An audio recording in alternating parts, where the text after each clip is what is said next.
La séquence s'ouvre sur une interview. Un dirigeant est interrogé sur une éventuelle renaissance de l'hôtel Vela. Il affirme avec certitude que oui, mais précise immédiatement que ce renouveau n'a aucun lien avec le Grupo Alba. Le soutien financier et stratégique vient exclusivement d'Alejandro Noriega. Interrogé sur leur relation, il explique qu'Alejandro est un ami de longue date. Il évoque ensuite, de manière plus personnelle, le mariage de ce dernier. Selon lui, la relation d'Alejandro avec sa femme traverse une période difficile. Il affirme qu'ils sont très différents et que cette incompatibilité crée des tensions. Et la discussion revient ensuite à l'hôtel. Il confirme avoir recruté un chef étoilé Michelin, présenté comme un renfort majeur pour repositionner l'établissement. La scène bascule vers un cadre plus intime. Un personnage est interrogé sur sa journée précédente. Il répond qu'il a beaucoup travaillé.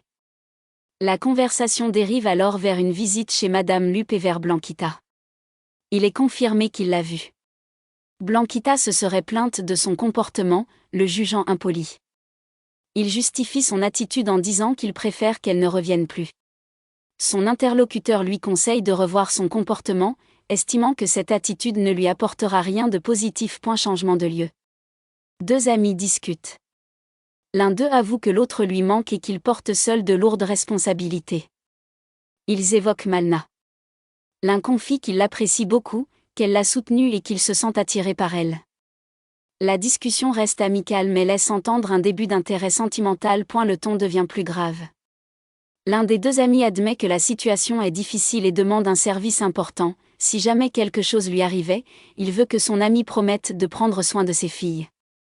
Après hésitation, la promesse est faite. Et la conversation redevient professionnelle.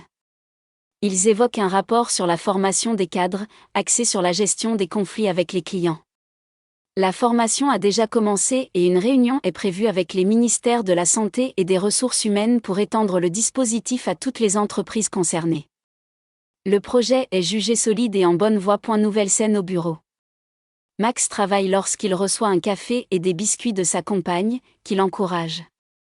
La discussion porte sur un projet mené par Ernesto, l'installation de caravanes médicales entièrement équipées, comparables à des hôpitaux mobiles, mais dans une version haut de gamme. Le projet est coûteux, mais assumé comme stratégique et rentable à court terme. Et la mère entre dans la pièce. Elle félicite les avancées du projet. Max est également complimenté pour le travail de sa femme. L'ambiance est professionnelle mais chaleureuse. Et la discussion se conclut sur des résultats financiers très positifs. Un rapport boursier confirme que le projet d'Alba démarre extrêmement bien. L'action est en forte hausse, décrite comme le meilleur lancement des 15 dernières années. Les personnages s'accordent à dire que le cours de l'action devrait continuer à grimper. Et la séquence se termine sur cette note optimiste, marquant une phase de succès professionnel et financier, malgré les tensions personnelles évoquées plus tôt.